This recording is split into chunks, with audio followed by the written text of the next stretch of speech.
시간 함께 나눈 하나님의 말씀은 베드로후서 1장 12절에서 15절까지 말씀의 내용입니다. 우리는 지난 시간까지의 말씀을 통하여서 베드로 사도가 이 편지의 수신자들에게 강조하고 있는 것이 무엇인가라고 하는 것을 함께 생각해보는 시간을 가졌습니다. 베드로 사도는 1장 앞부분의 상당 부분을 할애하여서 형제 우애와 사랑을 목적으로 한 여러 그리스도의 성품에 합당한 삶의 모습들을 이야기하였습니다. 그리고 이후에 지난 시간에 함께 나눈 말씀에서와 같이 그것이 바로 예수 그리스도의 영원한 나라, 곧 예수 그리스도로 말미암아 이 땅에 임했고 또한 장차 온전하게 드러날 하나님 나라에 속한 자들의 삶의 모습이라고 말씀을 하며 자신의 그 권면의 근거를 분명하게 제시하고 있는 것을 알 수 있습니다. 그런데 우리가 지난 시간에 나눈 말씀 가운데서 좀 주의해서 볼 것은 베드로 사도가 본문 말씀 가운데서 열매 없는 삶, 즉 형제 우애와 형제 사랑의 열매가 없는 삶을 주 예수 그리스도를 알기에 게으른 모습과 연결짓고 있다는 사실입니다. 이는 크게 두 가지의 사실을 의미하는데 우리가 말씀을 가까이 하지 않고 말씀을 읽지 않고 또한 배우지 않을 때 우리에게는 형제 우애와 사랑의 모습의 열매가 나타나지 않는다라는 사실을 알 수 있고 또 하나님의 말씀에서 우리가 주목해 보아야 되는 것은 그리스도로 말미암아 우리의 죄 문제가 해결되었다라는 사실이 그 중심이 되어야 한다라는 사실을 우리는 이러한 겉면의 또 말씀의 이면의 의미를 통해서 확인할 수가 있습니다. 그러니 우리는 늘 말씀을 가까이 하고 부지런히 읽고 묵상하는 삶을 살아야지만 되지만 그 말씀 안에서 우리의 죄인됨과 그러한 우리를 향한 하나님의 베푸신 사랑, 특별히 그 사랑을 극치로 드러내 보여주시고 또한 확증해 주신 우리 주 예수 그리스도를 중심으로 말씀을 읽고 묵상하는 습관을 기를 수 있어야지만 됩니다. 말씀을 볼 때 세상에서의 성공의 방법을 찾기 위해 말씀을 보거나 혹은 내 마음의 평안함을 위해 혹은 나의 형통한 삶을 위해 어떤 세상적인 유익이 되는 삶을 누리기 위한 수단으로서 말씀을 보고 말씀을 묵상하는 삶을 살아가는 것이 아닌 그 말씀을 지극히 내 중심으로, 그러니까 나를 위해서 내가 무엇인가를 하고 내가 무엇인가를 누리기 위한 목적에서 말씀을 보기보다는 혹은 그 성경 말씀 자체를 지식으로만 생각하며 더 많은 지식을 습득하기 위한 목적에서 성경을 읽고 혹은 교리를 배우기보다는 그 안에서의 예수 그리스도를 발견하기 위해 애쓰고 또한 그 모든 말씀의 의미들을 예수 그리스도와 연결지어 생각하는 습관들이 우리의 마음 가운데 자리하고 있어야지만 된다는 것입니다. 우리가 신뢰하는 웨스트민스터 신앙고백서 대어리문답 76문답에서는 성화와 관계된 생명에 이르는 회개에 대해서 설명을 하면서 생명에 이르는 회개란 하나님의 성령과 말씀에 의해서 죄인들의 마음속에 이루어지는 구원의 은혜라고 설명을 하고 있는데 여기서 성령 하나님께서 말씀과 함께 역사하심을 통해 일어나는 그 결과에 대해서 설명하기를 다음과 같이 설명하고 있는 것을 알 수 있습니다. 그러니까 이것을 좀 더 쉽게 풀이하자면 그러니까 하나님께 속한 자, 그러니까 하나님께 속하지 않은 자도 말씀 볼 수 있죠. 믿음이 없는 사람도 말씀을 볼 수 있습니다. 심지어는 전혀 신앙이 없는 신학자도 있는 게 참 인정하고 싶지 않지만 오늘날에 좀 발견할 수 있는 모습이라고 할 수가 있는 것입니다. 그래서 누구나가 성경을 읽을 수 있는데 성령 하나님께서 그 말씀을 읽을 때 역사하시는 자 안에서 나타나는 일, 그러니까 하나님께서 택하신 자들이 말씀을 볼 때 성령 하나님께서 그에게 일으키시는 일이 무엇인가 라고 하는 것을 웨스트민스터 대어리문답에서는 이렇게 설명을 하고 있는 것입니다. 이로써 자기의 죄의 위험성과 더러움과 추악함을 보고 느끼고 통회하게 됩니다. 따라서 그리스도 안에서 베푸시는 하나님의 긍휼하심을 깨닫고 자기의 죄를 몹시 슬퍼하고 미워하는 나머지 그 모든 죄를 떠나 하나님께로 돌아와 범사에 새로 순종하면서 하나님과 함께 끊임없이 동행하기로 목적하고 노력하게 되는 것입니다. 그러니까 우리가 뭐 이 시간 대열의 문답의 내용을 나누는 시간이 아니기 때문에 이 말씀을 뭐 세세하게 설명드리진 않겠지만, 하나님의 택하신 자들이 주의 말씀을 볼 때에 이러한 죄에 대한 경고에 대한 반응들, 정말 죄를 짓는 삶이 위험하구나, 우리가 그 죄를 지으며 살아가는 것이 정말 더럽고 추악한 삶의 모습이구나, 내가 그렇게 살았었구나, 그러한 나를 하나님께서 받아주시고 용납해 주시고 이러한 나를 위해서 십자가에 달려 죽으신 것이구나 라고 하는 것들이 깨달아지는 역사가 있게 된다는 겁니다. 그리고 그 죄의 위험성과 추악함을 보게 된 나머지, 깨닫게 된 나머지, 이제라도 내가 그 죄에서 멀어진 삶을 살아야겠다, 내가 정말 하나님께 합당한 삶을 살아야겠다 라고 하는 열심들이 생겨나고, 그러한 목적 가운데 살아가고자 하는 실제적인 노력들이 일어나게 된다라고 말씀하고 있는 것입니다. 그리고 이것을 조금 어려운 교리적인 표현으로는, 물론 우리 성도님들에게는 안 어렵겠지만, 성화라고 이야기하는 것입니다. 성화라는 것은 점점 더 어떤 겉모습 자체가 거룩하여져 가고 뭔가 그럴듯해져 가고 하는 그러한 모습을 이야기하고 있는 것이 아니라, 죄에 대해 더욱더 민감해져 가는 삶을 나타내 보이는 것, 점점 더 그리스도를 닮아가기 위한 애씀과 열심의 모습들이 나타나게 되는 것, 이것이 성화의 삶이라고 할 수가 있는 것입니다. 하나님의 은혜로 우리에게 심겨진 생명에 이르는 회개의 씨가 말씀과 함께 역사하시는 성령 하나님의 역사로 말미암아 우리의 죄를 몹시 슬퍼하고 미워하는 나머지 그 모든 죄를 떠나 하나님께로 돌아와 범사에 새로 순종하면서 하나님과 함께 끊임없이 동행하기로 목적하고 노력하게 되는 것, 이러한 삶이 바로 성화의 삶이고, 이러한 삶이 바로 하나님 나라에 속한 자의 삶의 모습이라고 할 수가 있는 것입니다. 그것을 성령 하나님께서는 말씀을 통해 하시고, 말씀과 함께 성례와 권징의 수단을 통해 하시며, 기도라는 은혜의 방편을 통해 하시는 것이라고 할 수 있는 것입니다. 그렇다면 대열의문답에서 말씀하고 있는 죄는 무엇이고, 하나님께 순종한다라는 것은 무엇을 의미한다라고 할 수 있겠습니까? 우리가 일반적으로 소열의문답에서는 죄에 대해서 하나님의 뜻에 어긋나거나 반하는 것, 충분하게 행하지 않는 것, 이것을 죄라고 이야기하고 있는데, 그 죄를 정확하게 이해하기 위해서는 그럼 하나님의 뜻이 뭔지를 우리가 알고 있어야지만 될 것입니다. 그 하나님의 뜻이 무엇인지를 알아야 죄가 하나님의 뜻에서 어긋날 때 그 뜻에서 어긋나는 삶이 무엇인지를 알 수 있기 때문에 그렇습니다. 그러면 하나님의 뜻은 무엇입니까? 하나님의 뜻, 하나님께서 원하시는 바는 무엇입니까? 뭐 여러 가지로 정의할 수 있겠지만, 예수님에게 나와서 이제 율법에 대해서 물었을 때 예수님께서 대답하신 말이 있죠. 너무나도 유명한 말, 하나님을 사랑하고 이웃을 사랑하는 삶, 이것이 궁극적으로 하나님께서 원하시는 뜻이라고 할 수 있습니다. 하나님과의 관계를 형통케 하셔서 회복시켜서 하나님과의 온전한 사랑의 관계 가운데 거하게 하시고, 그 안에서 또한 함께 구원받은 자들이 내 몸과 같이 그들을 여기며 함께 사랑하는 교제의 삶을 나누는 것, 이것이 그리스도를 통해 이루고자 하시는 하나님 나라의 실체인 것이고, 그것을, 그 나라를 이루고자 하시는 것이 하나님의 뜻이라고 할 수가 있는 것입니다. 그렇기에 예수 그리스도는 바로 그 목적을 위해 이 땅에 오신 것이고, 그 목적을 위해 십자가에 달려 죽으셨다라는 사실입니다.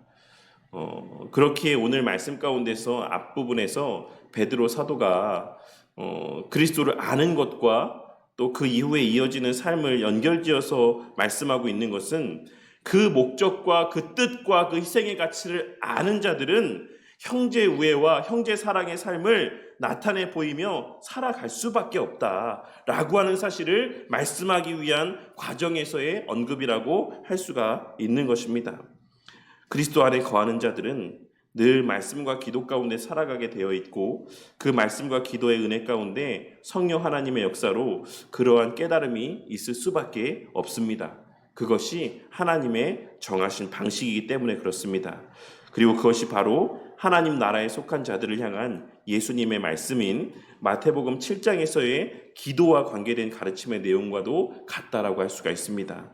하나님 나라에 속한 자들은 말씀을 가까이 하게 되어 있고 하나님 나라에 속한 자들은 기도라는 특권을 누리고 만끽하게 되어 있는데 그 기도라는 특권은 무엇을 위해 주셨다라고 예수님께서 마태복음 7장에서 말씀하셨습니까? 마지막에 그 7장 11절과 12절에 기록된 말씀만 제가 공독해 보도록 하겠습니다. 너희가 악한 자라도 좋은 것으로 자식에게 줄 알거든 하물며 하늘에 계신 너희 아버지께서 구하는 자에게 좋은 것으로 주지 않겠느냐. 그러므로 무엇이든지 남에게 대접을 받고자 하는 대로 너희도 남을 대접하라. 이것이 율법이요 선지자니라. 우리가 이 말씀만 보고 위에 있는 7절부터 8절까지의 말씀만 보고 이 말씀을 단순히 그냥 우리가 기도하면 하나님께서 주신다 라는 어떤 의미의 말씀으로만 이해하고 있는 성도님들을 보게 될 때가 많습니다. 구하라, 찾으라, 두드리라. 그래서 뭐 부자 되고 싶냐? 열심히 구하고 찾고 두드려라. 그러면 부자 되게 하신다. 뭐 건강하고 싶냐? 병에서 낫고 싶냐? 구하고 찾고 두드려라. 하나님께서 주신다. 우리가 어떤 것들을 구할 때의 태도로서 이 말씀을 이해할 때가 많이 있다라는 것입니다. 그런데 이 마태복음 7장에서 예수님께서 말씀하고 있으신 기도와 관계된 가르침은 우리의 태도와 관련된 것을 말씀하고 있는 것이기도 하지만 궁극적으로는 무엇을 위해서 기도해야 될지를 말씀하고 있는 것이다라고 할 수가 있습니다. 12절 말씀에 무엇이라고 이 기도에 관한 말씀을 끝맺음하고 있습니까? 무엇이든지 남에게 대접을 받고자 하는 대로 너희도 남을 대접해라.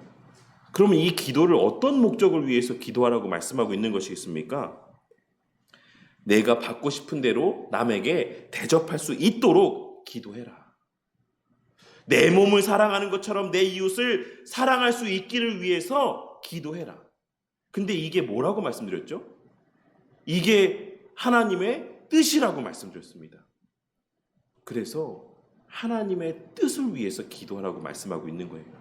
하나님의 뜻이지 않냐? 그러니까 구해라. 하나님의 뜻이지 않냐? 찾아라. 하나님의 뜻이지 않냐? 두드려라. 너를 위한 게 아니고 하나님의 뜻이기 때문에 그래도 된다. 그러면 하나님께서 이 좋은 거 주시지 않겠냐라고 말씀하고 있는 것입니다. 우리는 이 문맥이 어떤 의미에서 이 말씀인지를 이 앞부분의 말씀을 통해서 더 잘 알 수가 있는데 이 앞부분의 7장 1절부터 이어지는 말씀에서는 뭐라고 말씀하고 있습니까? 제가 1절부터 3절까지만 말씀을 읽도록 하겠습니다. 비판을 받지 아니하려거든 비판하지 말라. 너희가 비판하는 그 비판으로 너희가 비판을 받을 것이요 너희가 헤아리는 그 헤아림으로 너희가 헤아림을 받을 것이니라. 어찌하여 형제의 눈 속에 있는 티는 보고 내 눈 속에 있는 들보는 깨닫지 못하느냐. 그러니까 이게 기도에 대한 말씀이라고 생각하고 있는데 앞의 문맥과 뒤의 문맥을 보면 이게 무엇이든지 네가 기도하기만 하면 다 들어주신다라는 것을 말씀하고 있는 그런 내용에서 하신 말씀이 아니었다라는 것을 너무나도 분명하게 확인할 수가 있는 것입니다. 예수님께서는 형제 비판과 관계된 말씀을 하시면서 이 기도에 대한 말씀을 하고 있으신 것을 알 수 있고 또 누가복음에도 이 동일한 말씀의 내용이 기록이 되어 있는데 이 누가복음의 말씀 가운데서는 주기도문으로 알려진 말씀을 전하시고 그 이후에 이 기도와 관계된 말씀을 하고 있는 것을 알 수가 있어요. 주기도문은 뭡니까? 주님께서 우리에게 기도할 때 이렇게 기도해라 라고 말씀하고 있는 거죠. 근데 우리가 예수님께서 이렇게 기도해라 라고 말씀하신 것은 또 어떤 의미가 있는 것이다 라고 예전에 제가 아주 예전인데 이 주님 가르쳐주신 기도 설명하면서 말씀을 드린 적이 있는데 혹시 기억하실지 모르겠습니다. 예수님께서 이렇게 기도하라는 것은 또 동시에 뭘 말씀하고 있는 거겠습니까? 이렇게 살아라라는 거죠. 너 이렇게 기도하고 살기는 따르게 살아. 이렇게 말씀하고 있는 게 아니잖아요. 예수님께서 너희들이 기도할 때 이렇게 기도하라는 얘기는 이런 것들을 바라고 살아라 라는 것을 말씀하고 있는 것입니다. 그러니까 이 또한도 예수님께서 그리스도인들에게, 하나님 나라에 속한 자들에게 원하시는 삶이 무엇인지를 말씀하고 그 다음에 이 기도에 대한 것을 말씀하고 있다라는 것입니다. 그런데 이 기도와 관련된 말씀을 하시면서 누가복음에서는 무엇이라고 끝맺음하고 있냐면 성령을 너희에게 주시지 않겠느냐라고 말씀하고 있는 것을 알 수가 있는 것입니다. 그러니 이 전체의 내용들, 물론 너무나도 광범위하지만 이 전체의 내용들을 통해서 우리는 하나님 나라와 그리스도와 성령 하나님의 관계를 분명하게 알 수가 있고, 그 나라에 속한 자에게 주시는 은혜와 본질적인 삶의 방향과 변화의 모습을 확인할 수가 있는 것입니다. 우리가 거듭나는 것, 하나님 나라에 속하는 것, 그거 하나님께서 하시는 일이고 하나님께서 선제적인 은혜를 베푸셔서 우리에게 누리게 하시는 것인데, 그 나라에 속하게 하신 자들에게 더하여 주시는 것이 말씀과 또한 기도라는 특권적인 은혜들이 있다. 근데 이 모든 것의 목적이 무엇이냐? 그것은 더 하나님을 위해서 살고 이웃을 위해서 살게 하시기 위해 베푸신 은혜다. 왜냐하면 그것이 장차 너희들이 하나님 나라가 완전하게 드러났을 때 거기에서도 누릴 하나님 나라에 속한 자의 삶의 모습이기 때문이다라고 말씀을 하고 있다라고 할 수 있는 것입니다. 예수님께서는 지금 이 순간에도 영광의 부자 우편에서 당신의 택하신 자들을 위해 중보를 하고 있으신데, 보내신 성령 하나님을 통하여서 그 중보 사역을 우리에게 실제로 적용해주고 있으십니다. 우리 개개인에게 성령 하나님의 그 역사를 통해서 예수님께서 지금 기도하고 있으신 그 기도의 능력들이, 그 실체들이 우리에게 적용되어지고 있다라는 것입니다. 그러니 그리스도께 속하여서 예수님의 중보 사역의 은혜 가운데 거하는 자, 곧 하나님 나라에 속한 자들은 그 성령 하나님으로 말미암아 죄인의 죄인됨을 날마다 깨닫고, 자신의 죄인됨을 깨닫고, 자신을 구원하신 하나님을 사랑하며 그 하나님의 사랑의 대상인 또 다른 형제들을 사랑하고 우애하기 위한 삶을 살게 되는 것이고, 이것이 바로 생명에 이르는 회개를 경험한 자가 성화의 과정 속에서 추구해가고 또한 발현해 나아가는 삶의 모습이라고 할 수 있는 것입니다. 그리고 이러한 모습들이 베드로후서, 지금 이 베드로후서를 읽는 당시 1차 수신자들에게 있었다라고 오늘 말씀에서의 베드로 사도는 분명하게 증거하고 있는 것입니다. 너희들에게 이런 모습이 있어서 내가 흡족하다라고 베드로 사도는 말씀을 하고 있는 것입니다. 하지만 그럼에도 불구하고 오늘 우리가 함께 읽은 말씀에서와 같이 12절에 기록된 말씀에서와 같이 그것이 항상 생각나게 하기 위해 이 편지를 쓰고 있다라고 말씀하고 있는데, 이를 통해서 우리는 앞서 언급했던 것처럼 우리는 우리의 죄인이었을 때의 습성과 연약함으로 인하여서 아직 이미 하나님 나라가 임했지만 그것이 완전하게 가시적으로 드러나지 않음으로 인하여서 우리가 이 사실을 잊어버리고 살 수 있다라는 사실을 이 말씀을 통해 다시 한번 깨닫게 됩니다. 우리는 이미 구원받았지만, 그리고 오늘 말씀에서의 베드로 사도가 말씀하고 있는 것처럼 어떤 때에는 정말 하나님을 사랑하고 형제를 사랑하는 어떤 충만한 사랑 가운데 거하는 것처럼 보여질 때도 있지만, 우리의 신앙의 여정 가운데는 그렇지 않아 보일 때도 있다라는 겁니다. 저 사람 진짜 하나님 믿는 거 맞나? 저 사람 진짜 하나님 사랑하는 거 맞나? 저 사람 정말 교인 맞나? 저 사람 정말로 다른 형제들을 사랑하는 그런 사람 맞나? 라고 싶어질 정도로, 그런 마음이 들 정도로 정말 우리의 모습 가운데에는 때로 그와 같이 하나님을 사랑하지 않는 것처럼 보여지는 모습들이 나타날 때가 있다라고 오늘 베드로 사도가 이 말씀을 통해서 말씀하고 있는 것입니다.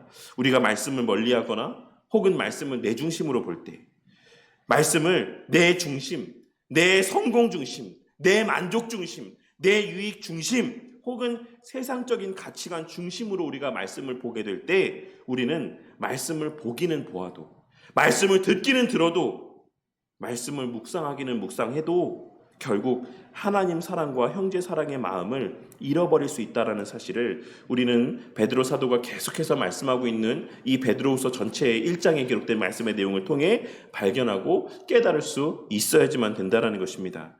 그렇게 하나님께서는 성령 하나님을 통해 당신의 택하신 자들로 하여금 늘 말씀을 가까이 하게 하시고 또한 기도하게 하시며 또한 무엇보다 교회라는 공동체 안에 속하게 하심으로 그 안에서 말씀을 보고 그 안에서 말씀을 듣게 하시고 그 안에서 말씀을 배우게 하심을 통하여서 또한 함께 기도하게 하심을 통하여서 때로는 그 교회의 공적인 권한을 통해 권징을 시행하게 하심을 통하여서 깨우치게 하시고 돌이키게 하시고 그 사실을 잊지 않게 하시고 늘 마음 가운데 새기며 그러한 하나님 사랑과 이웃 사랑의 삶을 살아가게 하시는 것이다라고 할 수 있는 것입니다.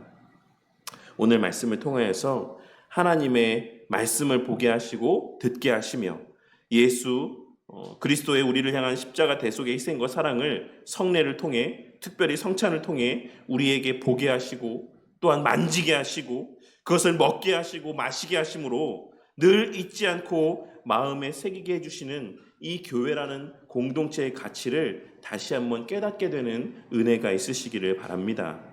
우리는 절대로 혼자 신앙생활을 할 수 없습니다. 본질적으로 홀로 신앙생활을 하는 것이란 것 자체가 성립될 수 없는 말이기도 하지만 정말 100번 1000번 양보해서 홀로 신앙생활하는 사람의 어떤 삶을 인정해 준다라고 할지라도 그 신앙의 걸음은 결코 그 사람에게 참된 성화의 은혜를 누리게 해주지 못합니다. 왜냐하면 성화라고 하는 것이 결국 우리의 죄인됨을 깨닫고 하나님의 사랑을 깨닫게 하시는 것이며 더욱더 형제간의 사랑을 나누어 가게 하시는 것인데 홀로 하는 신앙의 삶 가운데는 그러한 형제간의 실제적인 성화된 사랑을 나타내 보일 대상도 없고 그것을 받아 누릴 대상도 없기 때문에 그렇습니다. 우리는 성삼위 하나님께서 그러하셨던 것처럼 또 그러하신 것처럼 서로를 향한 사랑과 섬김과 교제 속에서 성화되어져 가는 것이고 그 안에서 하나님의 우리를 향한 사랑을 더욱더 분명히 알아가고 풍성히 알아가는 것이며 그 안에서 서로의 신앙이 서로를 통해 보존되고 또한 보호받을 수 있다는 것임을 명심하고 살아가는 저와 우리 모두가 되기를 바랍니다. 하나님의 사랑을 받아 누린다라고 하는 것은 어떤 기도 가운데 혹은 찬양 가운데 어떤 황홀경을 경험하는 어떤 이런 것이 아니라 교회 안에서 함께 지체된 여러 지체들을 통해서 그 섬김을 통해서 실제로 우리가 보고 만지고 먹고 마시고 만끽할 수 있는 그런 실제적인 은혜를 통해 주어지는 것입니다. 하나님의 사랑이라고 하는 것은 어떤 세상적인 가치가 우리 가운데 허락되어지는 부자가 되고 죽을 병이 갑자기 낫게 되고 이런 제한된 여건들을 통해서 우리 가운데 주어지는 것이 아니라 늘상의 범사의 삶의 시간들 속에서 늘 내 곁에 있게 하시는 교회의 여러 지체들을 통해 늘 누리고 만끽할 수 있는 것이다라는 사실을 우리는 기록된 말씀을 통해서도 늘 발견하고 또한 명심하고 살아가는 자들이 되어야만 한다라는 것입니다. 그렇게 오늘 말씀을 기록한 베드로 사도 또한도 이제 그가 주님 곁으로 가게 될 날이 얼마 남지 않았을 때 오늘 말씀에서 베드로 사도가 말씀하고 있는 것 뭐라고 말씀했습니까? 14절 말씀해 보시면 우리 주 예수 그리스도께서 내게 지시하신 것 같이 이게 무슨 말입니까? 예수님이 뭐라고 말씀했죠? 내가 젊었을 때는 네 뜻대로 했겠지만 나중에는 남이 내게 띠띠우고 원치 않는 곳으로 너를 데려갈 거야 라고 말씀하셨지 않습니까? 그 말씀이 무엇을 말씀한 겁니까? 결국 예수님의 제자로서의 그 삶을 살다가 나중에 순교할 것을 말씀하신 것이에요. 그러니까 14절에서 지금 베드로 사도가 말씀하고 있는 것은 야 이제 내가 죽을 때가 다 됐어. 이제 예수님께서 나한테 말씀하셨던 그 날이 이제 얼마 안 남았어. 그래서 내가 정말 마지막으로 너희들에게 이 말은 꼭 하고 싶어. 내가 주님 곁으로 가기에 앞서서 내가 너무나도 사랑하는 너희들한테 이 말은 내가 꼭 남기고 가고 싶어 라고 말씀하면서 지금 이 베드로후서의 내용을 기록하고 있는 것입니다. 여기서 우리가 좀 주목해 볼 표현은 베드로 사도가 자신의 죽음을 장막을 벗어나는 것으로 표현하고 있는 것인데 여기서 벗어나다라는 표현이 우리 성도님들도 너무나도 잘 아는 유명한 표현으로 기록이 되어 있어요. 장막을 벗어난다는 표현을 엑소더스라고 표현하고 있습니다. 엑소더스가 뭡니까? 출애굽입니다. 출애굽. 베드로 사도는 지금 이 자신의 죽음이라고 하는 것이 애굽에서 가나안 땅으로 가기 위해서 애굽에서 나올 때에 그러한 어떤 장면을 상기시켜 주는 말씀으로 지금 자신의 죽음을 표현하고 있는 것입니다. 이 말씀을 통해서 베드로 사도가 무엇을 이야기하고 싶었던 것이겠습니까? 그것은 내 죽음이라고 하는 것이 슬픈 일이 아니야. 그것이 고통스러운 일이 아니야. 이것은 우리 모두가 다 가야 될 길이고 또한 너무나도 기쁨의 길이야. 우리가 가야 될 곳으로, 마땅히 가야 될 곳으로 가는 그 과정이야. 라는 것을 이 표현을 통해서 또 이 편지의 수신자들에게 드러내 보여주고 있는 것이다라고 할 수 있는 것입니다. 그리고 그와 같이 이제 그 하나님 나라의 복을 온전하고도 충만히 누리기에 앞서서 이 땅에서 늘 하나님 나라의 복을 계속해서 남아있는 자들이 누리게 하기 위해서 베드로 사도는 이 편지를 기록하고 있는 것입니다. 이 사실을 깨닫고 예수님을 비롯한 여러 사도들과 특별히 이 베드로 사도의 권면과 가르침을 통해 하나님 나라의 현실로서의 교회 공동체의 가치가 다시 한번 깨달아지고 우리 안에 내주하시는 성령 하나님의 은혜로 이러한 교회 공동체와 관계된 권면과 경고의 말씀들이 우리 안에서 선한 반응들을 나타내게 만들므로 언제나 우리의 죄인됨과 그러한 죄인들이 모인 이 교회 공동체 안에서 누가 더 잘났는가라고 하는 것을 따지며 도토리 키재기와 같은 삶을 살아가는 것이 아닌 그리스도로 말미암는 서로를 향한 사랑과 섬김 가운데 서로의 더러움이 그러한 섬김 속에서 깨끗하여져 가고 서로의 부족과 연약이 채워져 가고 든든히 세워져 가는 우리 바른교회 공동체가 되기를 바랍니다.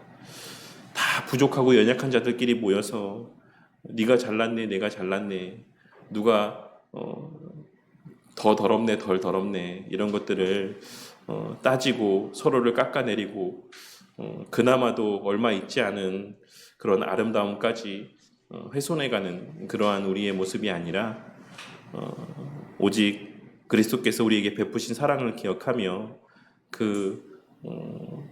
정말 얼마 되지 않는 장점이라 할지라도 제가 봤을 때 우리 성도님들에게는 다 너무 많은 장점이 있지만 설령 정말 99가지의 단점이 있고 한 가지의 장점만 있는 어떤 그런 지체라고 할지라도 우리가 그 99가지의 단점보다는 한 가지의 그 장점에 주목하여 그것을 칭찬하고 그것을 높이 여기며 그렇게 서로를 인정하고 위해주고 밀어주고 끌어주는 우리 바른교회 공동체가 되어서 주님 다시 오실 그 날까지 이 땅에서의 교회를 향한 또 우리 공동체를 향한 그 어떤 시험과 또 사단의 미혹이 있을지라도 거기에 홀로 넘어지지 아니하고 서로의 든든한 버팀목이 되어서 서로를 향한 기도와 섬김과 그 사랑의 어떤 헌신들을 통하여서 그 누구도 낙오하지 아니하고